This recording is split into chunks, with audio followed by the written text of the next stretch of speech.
Bonjour les amis, j'espère que vous êtes en grande forme. Aujourd'hui, j'ai l'immense privilège, je vous le dis, de recevoir une personne qui est dans l'industrie du marketing de réseau depuis environ 5 ans et demi. J'ai eu le privilège de lui remettre un trophée sur scène au dernier Spartacus. Écoutez bien ce que je vais vous dire. Son plus gros mois dans sa compagnie a été de plus de 15 000 euros, 15 444 euros exactement. Elle tourne environ à 6-8 cas mensuels et elle a environ 400 personnes dans sa team. J'ai l'immense privilège d'accueillir Réjeanne Gimeno. Comment vas-tu, Réjeanne?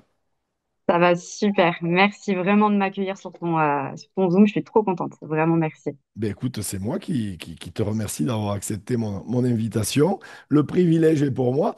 Sans plus attendre, raconte-nous ton histoire, Réjeanne. D'où tu viens? Alors, je sais que tu es entre Saint-Étienne et Lyon, mais d'où tu viens et comment surtout tu as rencontré l'industrie du marketing de réseau il y a un peu plus de 5 ans maintenant? Alors, mon histoire, en fait, elle commence pas du tout dans le marketing de réseau. Elle commence dans l'industrie qu'on connaît tous, Ouais, le salariat. J'ai travaillé 10 ans comme directrice accueil de loisirs enfance-jeunesse. Donc, je m'occupais des 3-18 ans ok. et j'étais animatrice. Donc, j'ai fait ça pendant à peu près 8 ans. Et les deux dernières années, pardon, de ma carrière, on m'a donné le poste de directrice sans formation. J'ai été catapultée parce que quelqu'un partait et comme j'étais la plus ancienne, on m'a catapultée. Sauf que très difficile pour moi de prendre ma place sans formation, sans aucune aide, avec même de la rétention d'informations. Et très vite, ça a été très dur pour moi. Je me suis blindée, mais pour autant, j'ai pas réussi en fait à prendre ma place et je suis tombée malade. Je suis tombée C'est malade, quoi, un burn-out que tu as fait? ouais, ouais, Ouais. parce que pour moi, voilà, je suis tombée malade. Et en même temps, je suis tombée enceinte. Donc, du coup, très vite, j'ai commencé à avoir des contractions. Donc, je me suis très vite arrêtée parce que je voulais attendre mon fils et en fait, il fallait pas qu'il ait ça. Et je me suis posé les bonnes questions. Je me suis dit, OK, maintenant, tu as du temps. Qu'est-ce que tu veux faire? Donc, j'avais deux solutions. Soit j'attendais d'accoucher de mon enfant et je retournais travailler dans ce domaine-là, soit je trouvais autre chose. Et j'avais en fait cette notion en me disant, mais mon fils, je veux pas qu'il me voit énervé, fatigué, angoissé, parce que c'est vraiment le mot, l'angoisse, cette boule au ventre le dimanche soir avant d'aller travailler, elle est juste horrible. Et je m'en rappelle encore. Et d'ailleurs, c'est ça, ça me touche parce que c'est vraiment puissant. Et je me suis dit, qu'est-ce que tu aimes faire? Donc moi, j'avais déjà développé un petit peu mon Instagram, mais vraiment pas beaucoup, hein. J'aimais bien le conseil, j'aimais bien donner des bons plans, etc., etc. Et peu de temps, 2 mois après que mon fils arrive, le marketing est arrivé à moi. On m'a proposé du coup de la recommandation rémunérée autour d'une société en particulier. Et j'ai très vite su que c'est ce que je voulais faire. Donc, T'as eu le coup de foudre direct, quoi. Tu t'es dit, je c'est pouvais pour moi. travailler de chez Le moi, système est pour moi. je pouvais travailler de chez moi, je pouvais voir grandir mon fils. J'avais du temps pour moi, pour ma famille, et je gagnais de l'argent. Parfait. Donc du coup, très vite, effectivement, voilà, ça s'est mobilisé. Et puis, le succès arrive. Et là, en fait, tu te reconstruis. Tu te reconstruis totalement parce que tu as l'habitude, en fait, d'être une personne timide, réservée, le caractère pas trempé du tout. Et en fait, tu te rends compte que c'est ça, tu es vraiment comme ça. Et tu arrives, en fait, à accompagner des personnes qui avaient cette problématique-là. Donc, tu te sens légitime parce que tu y es passé. Et, je me remercie tous les jours, en fait, d'avoir accepté cette proposition parce que ça a changé totalement ma vie. Ouais, alors, c'est intéressant ce que tu dis parce qu'à la base, t'es vraiment réservé comme personne. Avec mon cercle le proche, voilà, je vais déconner et tout ça, mais c'est pas moi qui vais prendre la parole sur un sujet en particulier. Quand on va me demander mon avis, je vais aller dans le sens des autres. Je Ouais. vais pas je m'affirmais pas. Aujourd'hui, je sais que ça m'a donné en fait l'assurance, là comme là, parler avec toi, c'est un peu compliqué, mais c'est déjà plus facile qu'il y a quelques années. Bien sûr. Alors, c'est peut-être compliqué, mais attention, nous, on ressent, en tout cas, moi, je ressens, et je pense que les milliers de gens qui vont te découvrir, un gros leadership, et je suis convaincu que tu vas faire d'exceptionnelles choses. Alors, déjà que tu commences à en faire de très belles, des très beaux résultats actuellement, mais le futur va être encore plus grand pour toi, j'en suis convaincu. Tu pourrais nous partager un petit peu, allez, peut-être ta routine de travail. Euh, tu planifies tout, t'es organisé ou tu fais, ou c'est au feeling ou c'est un mix de tout ça? Comment tu fonctionnes pour développer ton activité? Alors moi, j'ai besoin de cadre Alors, parce tu que ça cadres me tout. rassure. Ouais, Ça me rassure. Ce qui fait que, effectivement, j'ai une routine avec une checklist qui me permet vraiment de pouvoir noter tout ce que j'ai à noter et puis surtout faire les tâches que j'ai besoin de réaliser. Et je trouve qu'il n'y a rien de mieux de se coucher le soir et de se dire j'ai tout fait, mais ouais, je suis sans être d'accord. débordé. Hmm. Tu vois ce que je veux dire, sans être débordé, parce que je suis quand même maman à plein temps. Mon mari, à l'époque, et on en parlera après, il travaillait dans le salariat. Donc, forcément, il y a toute une organisation parce qu'on est aussi une femme, on est multitâche, on est censé faire tout. Donc, la liste, c'est notre meilleur ami, vraiment. Après, à côté de ça, il y a aussi tout le côté mindset. Et ça, pour moi, on en parlera peut-être après, mais c'est vrai que c'est quelque chose qui a pêché pendant un moment parce que on chasse le naturel et revient au galop. Et quand il y a des choses parfois qui ne fonctionnent pas, on retourne au schéma d'avant parce que Ouais, voilà, t'es pas capable, tu vas pas y arriver, patati patata. Et c'est pour ça que ce mindset, il est très important et j'y travaille beaucoup et je fais beaucoup de visualisation parce que j'essaye, en tout cas je m'efforce de me considérer comme tel. Ça veut dire que par exemple, je vise un objectif, je fais comme si je l'avais déjà. Bien évidemment, je mets les actions qui vont avec, mais j'essaye de pouvoir en fait vraiment me dire, OK, tu vas dans cette direction et c'est comme si tu l'avais déjà. Donc, je travaille vraiment en fonction de ça. Et puis, j'essaye aussi surtout que tout ce qui est parasite extérieur, les circonstances extérieures qu'on peut avoir, malheureusement, voilà, il y a la vie. J'essaye de me mettre dans une bulle, surtout quand je travaille, pour me dire, OK, ça, c'est ça.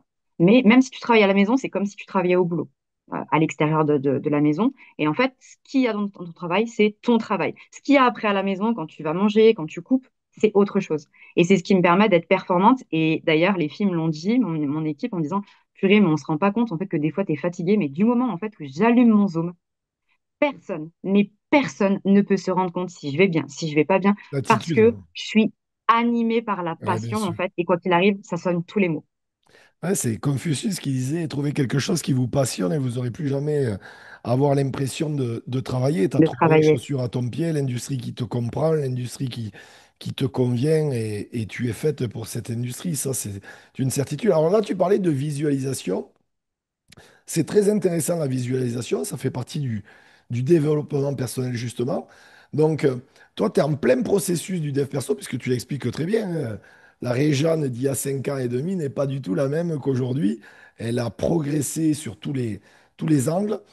Toi, tu es plus lecture, audio, vidéo, biopic, film à histoire à succès, podcast, un mix de tout. Comment tu fonctionnes? Parce que comme tu dis que tu programmes tout, est-ce que ben, là aussi au niveau du dev perso, tu planifies ton dev perso? Comment tu fais?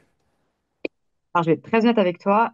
Souvent, tu dis qu'il y a un avant Spartacus et un Ouais, après Spartacus. ouais, Avant Spartacus, c'était mon point noir. Je me développais pas personnellement et voilà, j'en ai payé un peu les pots cassés, mais c'est OK parce qu'il faut un avant pour pouvoir arriver à on est justement d'accord. autre chose.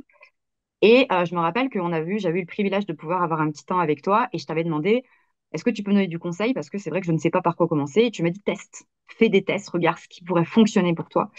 Et je vais plutôt du coup regarder la vidéo de développement personnel le matin ou un audio qui va me motiver, qui va même vraiment me mettre en action pour la journée.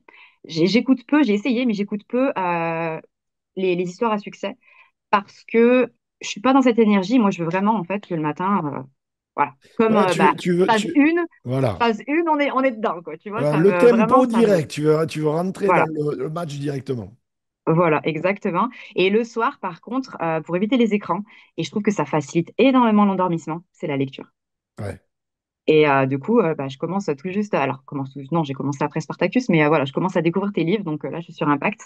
Et du coup, ça me plaît parce que finalement, j'arrive à poser mon cerveau. On est tout le temps dans le speed, on est tout le temps à travers les écrans. Et le fait d'avoir vraiment ce moment à moi, euh, doux, parce que c'est un moment doux, en fait. Tu tournes les pages, tu découvres. En plus, tu peux stabiloter des moments, Exact. ouais, des mots, des phrases qui t'impactent. Tu sais que tu vas pouvoir retravailler demain dessus. Enfin, ouais, c'est hyper important.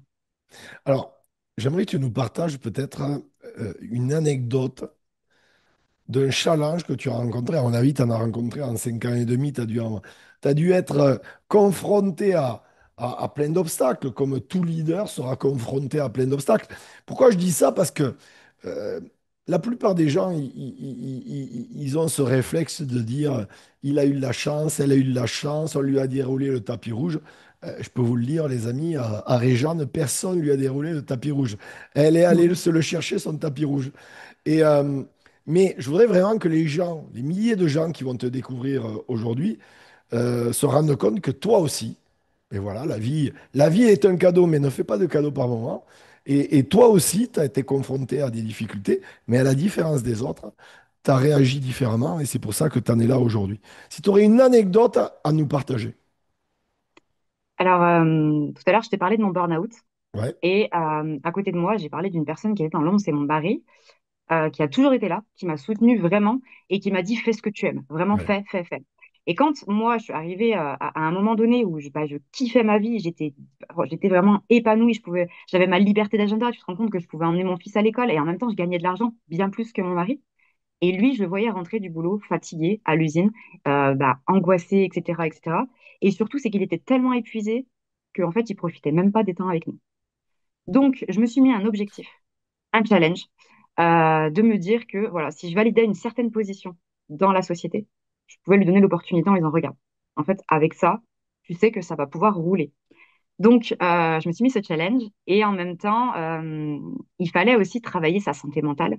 ouais. Ce qui fait que lui, il était hors de question qu'il arrive à la maison et qu'il fasse en gros les tâches ménagères. C'était pas ça le but. Le but, c'est qu'il se trouve aussi son levier en disant voilà, moi aussi, je veux me développer personnellement, moi aussi, je veux faire, enfin, voilà, je veux faire comme toi, mais je veux pas forcément faire de la vente de produits. Et il a fait du coup une formation de coaching, donc maintenant il est coach certifié et il apporte un bagage en plus supplémentaire à nos équipes. Et j'ai la chance de pouvoir dire que je travaille en fait main dans la main avec mon mari. Ça, c'est magnifique. Ça, c'est très intéressant ce que tu dis parce qu'il y a tellement de gens qui ont justement en plus, ben, ils sont en couple, hein, que ce soit des hommes ou des femmes, et le conjoint, au lieu d'être à leur côté, pas obligé à développer, mais au moins à les Bien sûr. soutenir, etc., mais c'est tout l'inverse, hein. Il est là et malheureusement, il leur met des bâtons dans les roues. Toi, c'est pas le cas, et ça, c'est très inspirant. Et il y en a tellement qui devraient prendre exemple sur ça. Et ça s'est fait naturellement, ça a été un process, comment ça a été à sa demande, comment ça s'est passé? Disons que, si tu veux, lui, il manageait une équipe dans son boulot. Ok, Et à un moment donné où moi, je suis arrivée, où je savais pas trop, tu sais, tu doutes, tu essayes des nouvelles techniques. Et en fait, lui, il travaillait, écoute bien, il travaillait avec des gens de manière, en fait, il les manageait pour que eux, ils donnent plus à leur travail, mais sans gagner plus. Mais il y arrivait. Et je me disais, mais attends, toi, tu donnes l'opportunité, en fait, à ta société de gagner plus d'argent grâce au travail plus de tes équipes. Il va falloir, en fait, qu'on travaille, en fait, ensemble. Parce que, du coup, moi, je donne la possibilité aux gens de travailler plus, mais surtout de gagner plus. c'est Et ça. en fait, il m'a donné ses méthodes, etc., etc. Donc, du coup, on a commencé à travailler là-dessus. Il est venu aux événements. Il m'a accompagné énormément aux événements, ce qui fait que, ben, il a rencontré Célia Yann, il a rencontré plein de gens. Et ça lui a aussi, bah, commencé, en fait, à se dire, mais waouh, ma femme monte sur scène, ma femme a des récompenses, elle parle avec plein de gens. Je vois que, du coup, j'ai pas l'air d'un balourd parce qu'il y a plein de conjoints. J'ai des choses à dire, j'ai des choses à partager. Et en fait, au fur et à mesure, il s'est dit, bah voilà, je vais peut-être essayer ça. Mais par contre, voilà, il voulait un bagage. Donc, quand il a démarré, quand il a vraiment dit au revoir, ciao, bye bye à son travail, il avait deux objectifs. C'était tout bête, mais pouvoir emmener son fils à l'école. Déjà, ça a été une grosse émotion. Et surtout, avoir une formation pour pouvoir dire, OK, j'arrive pas de nulle part, je veux apporter quelque chose à l'équipe. Et Ouais. cette certification a vraiment fait son job. Toi, en 5 ans et demi, donc du coup, si je dis pas de bêtises, t'es arrivé juste avant le Covid, c'est ça? Vraiment juste avant ou Ouais. pas? Ouais, c'est ça, hein. Juste avant le Covid, donc tu as connu un petit peu l'avant-Covid, le pendant-Covid et maintenant l'après-Covid. En fait, j'ai deux questions dans ma question. Je te le dis, c'est comme le shampoing, tu vois, deux en un. Euh, Mes questions, c'est quoi ta vision aujourd'hui de l'industrie du marketing de réseau? Et en tant Mhm. que femme, je ne peux que te poser la question, quelle est la place pour toi de la femme dans cette industrie? Alors déjà, on sait qu'il y a 90, peut-être 95% de femmes qui font ça aujourd'hui. Je trouve que ça redore vraiment le blason parce que il y a énormément de d'hommes qui se sentiraient peut-être coupés parce que sa femme en fait va ramener plus d'argent. Alors qu'en fait l'objectif c'est pas ça, on travaille tous pour le bien commun et que quoi qu'il arrive, si tu es en osmose avec ton couple, eh bien justement c'est Bien sûr. aussi ce que je vis actuellement. Euh, Aujourd'hui, on est en 2025 en fait. Aujourd'hui, on peut être maman, on peut être businesswoman, on peut avoir des activités à côté et on peut faire du sport. Et on peut manger sainement. Tout ça, en fait, il suffit simplement de le faire rentrer dans les cases. Ça rentre, nous, on a la possibilité justement d'être très organisés. Après, à côté de ça, franchement, je pense que j'en suis la preuve humaine. Aujourd'hui, tous mes proches me disent que j'ai extrêmement changé et évolué et je suis tellement fière de la personne que je suis en train de devenir parce que je sais que c'est pas la phase finale. Je, Cette industrie est complètement dingue. C'est l'école de la vie parce que finalement, en fait, on nous apprend tellement de compétences, tellement de choses. On nous apprend à être confiant, à être professionnel, à accompagner des gens, à comprendre, à écouter les gens, à écouter leurs souffrances pour pouvoir justement les accompagner, leur trouver la méthode qui va fonctionner.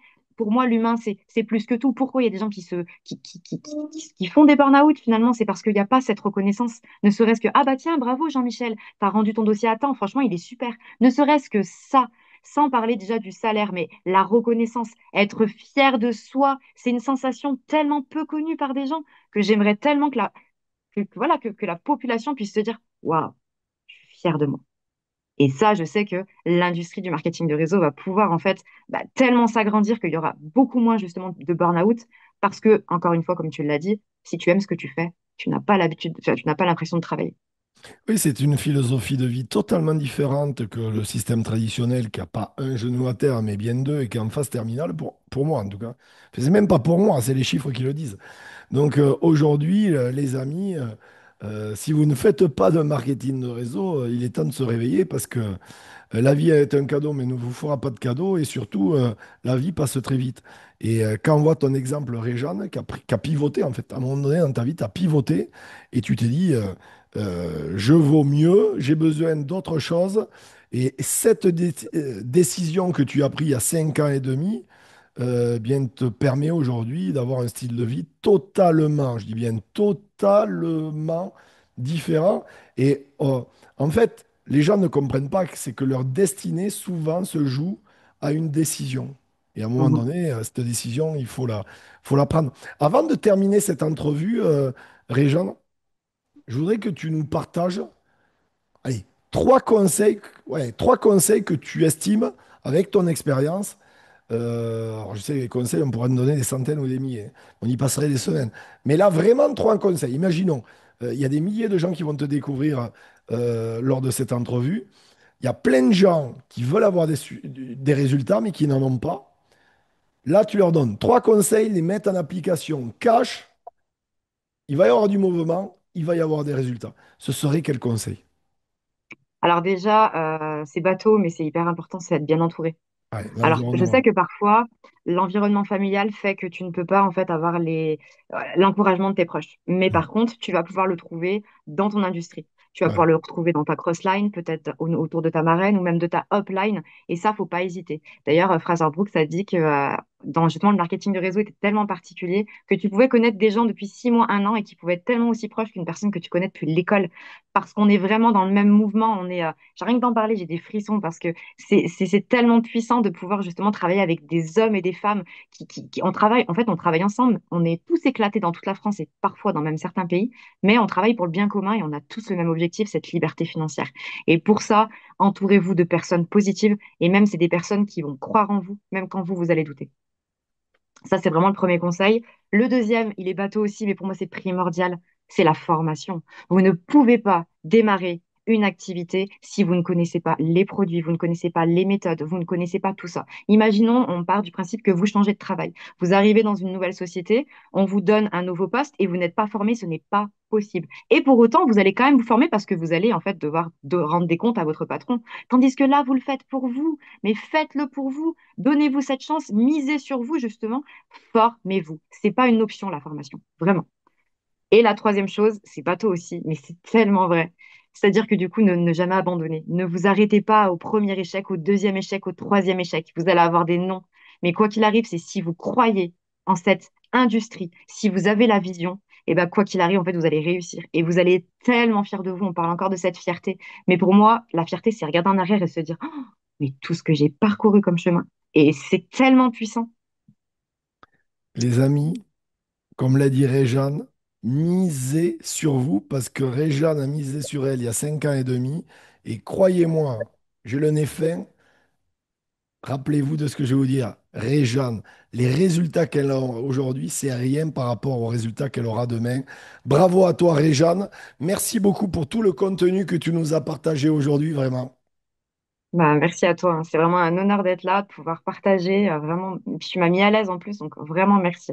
Ben écoute, le plaisir était partagé. Je vais mettre en description ton lien Instagram. N'hésitez pas à contacter Réjeanne. Elle se fera un plaisir, bien sûr, de de vous répondre. Likez la vidéo, commentez la vidéo, les amis.